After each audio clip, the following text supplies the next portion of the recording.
Hey guys, welcome back to my subtropical fruit forest. Today I wanted to show you the front section of my yard, and my vision for this section is for it to become like a jungle. And behind me you see this gorgeous banana, and this is a decase banana. I ate these bananas when I was up in Tully and I absolutely loved them, so I just had to plant them myself. I'll just spin you around to give you a better look. These guys were planted back in September. So they're probably 9 or 10 months old now, and they were from tissue culture, which means it was a tiny little plant back then. So you can see we have 4 large suckers coming off it at the moment. I've already removed, I think, 2 suckers. Beside that is another banana variety, which I also ate while I was camping up in Tully. You can see the red stems on this plant, which are absolutely gorgeous. And that's because this is a red Dhaka banana, and these guys actually get red bananas. And they're a really strong, classic tasting banana. And even though this section's so young, like I only started this section of the food forest probably, I think, 10 months ago, we're already starting to get some fruit. This is my gorgeous Thai white guava. He's quite an abundant cropper. I probably should have thinned some of these fruit out, because as you can see, there are a lot of guava on this tree. We're also getting new fruit, which is down here, and you can see these fruit are hail damaged from the hailstorm we had, but I think they should still grow up fine anyway. I've recently pruned this guy back to about 7 feet because he was getting real lengthy, and with the weight of these fruit, they really pull the branches down quite substantially. I also have Djibouti growing out the front here. These guys haven't done real much because in winter this area is mostly shaded. Over here we have a Roosevelt pomegranate, and I only planted this guy 7 months ago, and we have already got some fruit off it. Now the fruit for these guys I absolutely love. They're not a super sweet pomegranate, but they're really tangy, but they're very dark coloured inside and make a gorgeous juice. Over here we have some of my avocado trees. You can see these guys are about to put on a bunch of new growth, which is pretty exciting. These guys also went in about 10 months ago. The one you're looking at is a Shepard avocado, and beside that I have my Reed avocado. Now the Reed avocado seems to have grown much slower than his friend the Shepard. These trees were planted the same size on the same day, and the Shepard avocado is about 7 feet high now. Now I'm hoping the Reed will slowly catch up. Now one thing that's important for your avocados when you're growing in a hot climate is to have a good microclimate. These guys will get really badly sunburnt when they're younger, and that's because they have green stems that don't actually have bark on them when they're young. Now you can see this guy's finally starting to get a bit of actual bark down here, which is quite exciting. And once your tree gets covered in proper bark, you don't have to shade them anymore. That's usually 2 to 3 years after you plant them. Now one of the things I've done to help the microclimate of this tree is to have this Panama berry growing over the top. These guys are an extremely fast growing tree, and they attract a lot of bees. And the actual berries on them taste quite good. They're actually one of my wife's favourite fruit. Let's see if I can find a ripe berry somewhere up in here. I think the birds may have got them all today. At the front here we also have a new custard apple. This is a Paxton's Prolific variety. It's looking quite damaged and torn up, and that's because of the hailstorm we had. It just absolutely brutalised custard apple. We've got a little Feijoa here, which I'm really excited to taste the flowers off, because the flowers of these guys are actually supposed to taste amazing. And as you can see, we're getting a little bit of new growth in winter, which I'm quite happy with.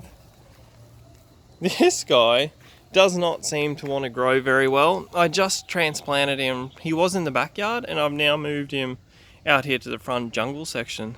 This is an achacha. This tastes similar to a mangosteen, and they're absolutely gorgeous fruit. I'm hoping he actually puts on some growth this year. It would be quite nice. Over here we have our Mexican cream guava. As you can see, we have some fruit on here. Now this guy I planted when I came back from camping in Tully last year, and he was absolutely tiny. And I pruned the top of him about 4 or 5 weeks back, and he's grown right back up to almost 8 foot. Grows extremely well. I love the look of guavas, especially when their bark starts peeling. They just look really, really pretty in the food for us. And as you can see, we got a couple that are starting to ripen up. These guys, I think, taste better than the Thai white guava. You can see they're a little bit damaged, and this is from the hailstorm we had as well. These guys will probably be ready in another day or two. And they're absolutely beautiful eating guava. These are my favorite guava I've actually eaten so far. This guy here with the plastic all around him is a little hard to see, is my breadfruit. Now breadfruit are not supposed to grow in our climate. We're 23 degrees south latitude, actually on the Tropic of Capricorn. And he's looking a little bit sad, though we're almost halfway through winter and he hasn't actually dropped any of his leaves and he's still alive, so I have hope for him. I haven't heard of anyone growing a breadfruit this far south in Australia before. I've heard of people who have tried further south, though theirs all died the first winter. I generally cover this guy with plastic every night on cold nights. So this is sort of a fingers crossed. It's like a project tree I'm hoping is going to do real well, though we will have to wait and see.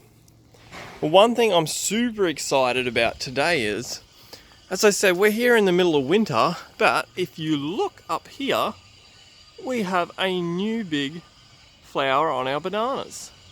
This is a Pinsang Ceylon banana. I just call them candy apple bananas. And this was a sucker I transplanted from my backyard, and I only transplanted it about 10 months ago. These are quite a tall variety of banana, so you'll find you do have to stake these guys up, or you do have to prop them up with a pole. Otherwise, last year one of them actually blew over in a storm that had a giant bunch of bananas on it. So I'm really, really excited that we have a flower in winter. Yeah, that's absolutely great. And down here we have a Rolinha. Now this is a Brazilian custard apple, and it's absolutely amazing looking fruit. They look sort of like a normal custard apple, though with more spiky fruit, and the fruit turn bright yellow.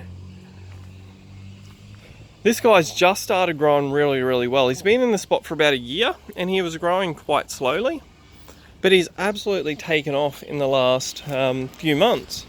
And as you can see out on the ends of these branches, he's starting to branch out really, really well. And that's because I actually came through and I took the growth tips off the end of these branches because I wanted him to get more bushy. As you can see at the moment, he's quite lengthy. And that seems to have worked quite well. You can see down here, I've cut the end of the branch off there, and we're now getting multiple new leaves growing off. Now the foliage of this guy is absolutely gorgeous. I love these big, long green leaves. And he's just growing really fast now, so I'm very excited and hoping we may actually get some fruit off this guy this year. Over in this corner, we have our loquat tree. Now this was a seedling loquat, and it doesn't particularly like it when it gets super hot in summer. You really have to water these guys quite substantially.